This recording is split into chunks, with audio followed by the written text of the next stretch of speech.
Okay, let's dive into the Logic template.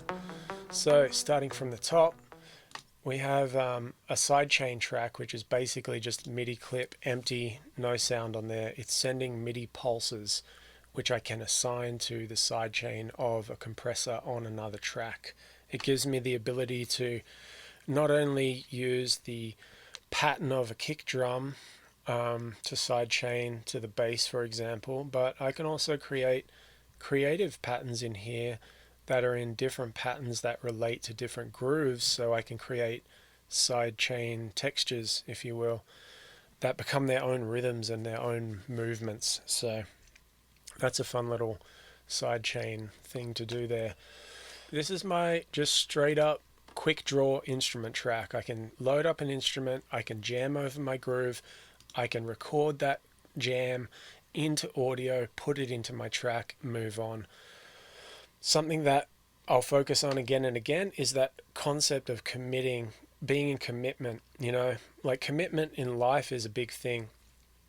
And if we apply commitment to our lives, we're moving forward, we're learning our inner voice of, you know, our direction and our yes, what we want to do in the creative process in our workstation is also focus on that commitment. We want to feel like, yep, that was a really good little melody, a little jam I just made.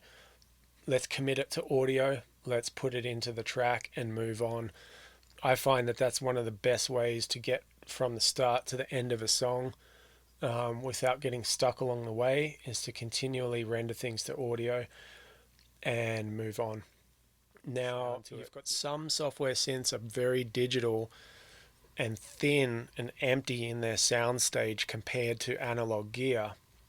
So what we're doing here is we're using analog emulating stuff to kind of give that flavor, that beef, if you will, to a otherwise thin and digital sound.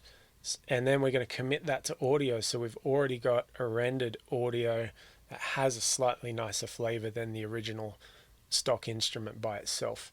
So that's something you can play around with. You can use tape machines. You can use, you know, that's another tape emulator.